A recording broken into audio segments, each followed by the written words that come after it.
Hey everyone, and welcome back. Ready for another deep dive? Always. All right, excellent.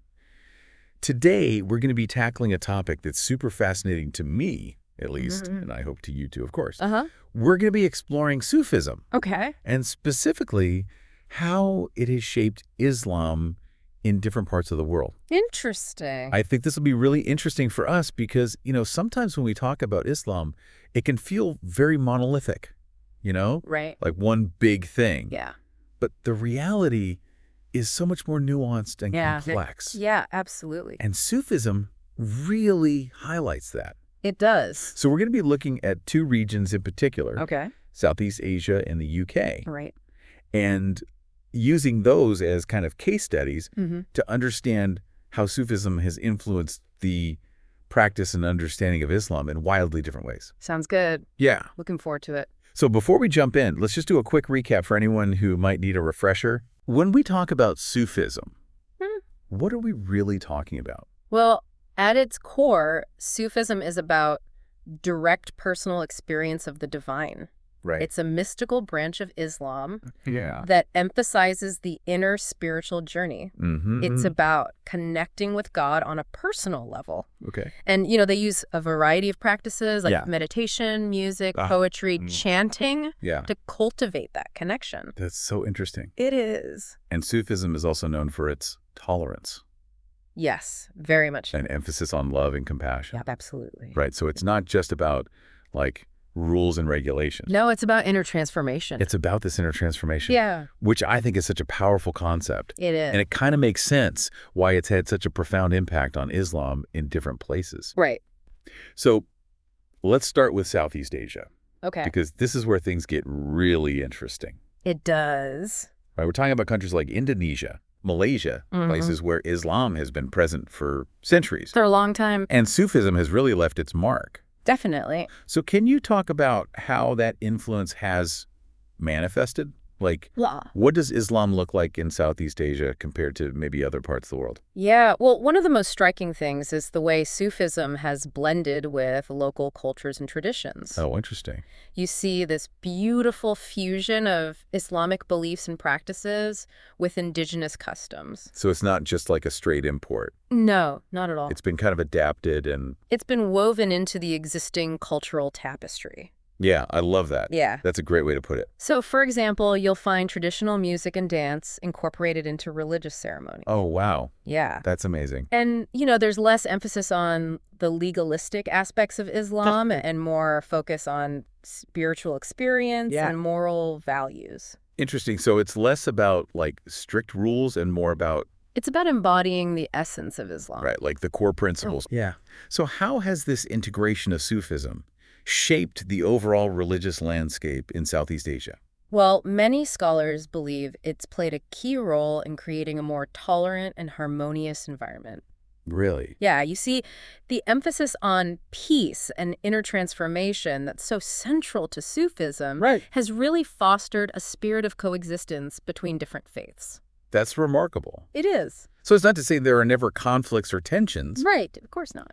But it seems like Sufism has created this kind of foundation. It provides a framework Yeah. for peaceful interaction. Yeah, and respect between different communities. Absolutely. Which is something I think a lot of other parts of the world could learn from. I agree. Now let's jump across the globe to the UK. Okay. Because here we see a very different picture, right? We do. Islam arrived in the UK much later. Yes, much more recently. And largely through immigration from South Asia and the Middle East. Right. So the historical context is completely different. It is, and that has a huge impact. And what kinds of interpretations of Islam did those immigrant communities bring with them? Well, you have a variety of schools of thought. Okay. But some of the most prominent ones are Deobandism and Salafism.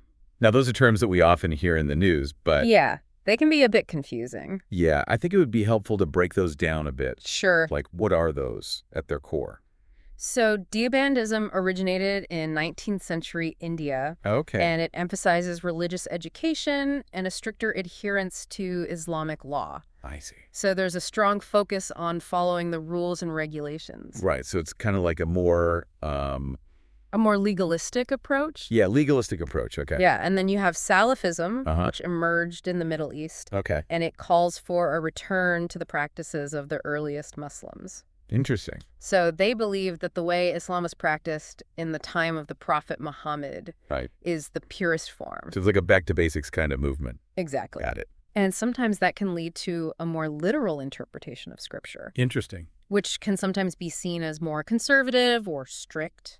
So it's really fascinating how these different historical trajectories have shaped the way Islam is understood and practiced in these two regions. Absolutely. You know, you have Southeast Asia, where Sufism has really encouraged this blending with local cultures, leading to a more, I don't want to say liberal form of Islam, but maybe a more integrated form. Integrated, yeah. Yeah. And then you have the UK, where different schools of thought, like Deobantism and Salafism, have resulted in, you know, a stricter adherence to religious law in some cases. Exactly. So is it fair to say that the experience of being a minority religion in a secular society, like in the UK, has contributed to that stricter adherence? Well, it's definitely a factor when you're a minority. Yeah. There's often a stronger emphasis on preserving your religious identity. Right. Yeah. And that can lead to a more conservative approach. So it's like a way of holding on to your traditions and beliefs. Exactly. It's a way of maintaining that sense of community and belonging. Makes sense. Yeah. But, you know, this whole discussion raises an interesting question for me. What's that?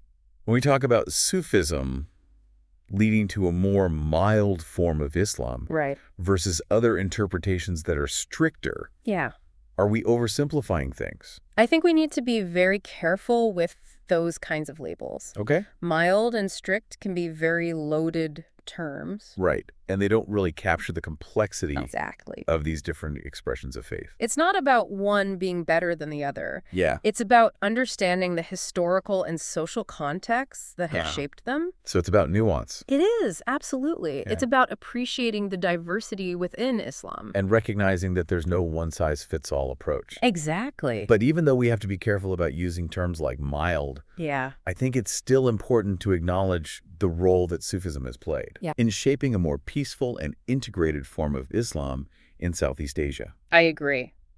And I wonder if there are lessons there. I think so. For other parts of the world, like the UK.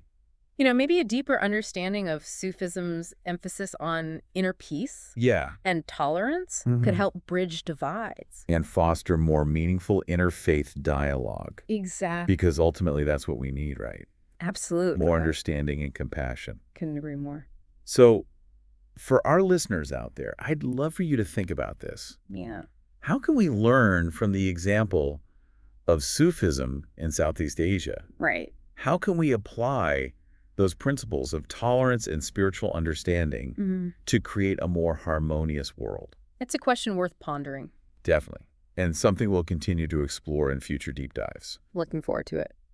All right, everyone. Thanks for joining us today. Thanks for having me. And until next time, keep diving deep. Bye.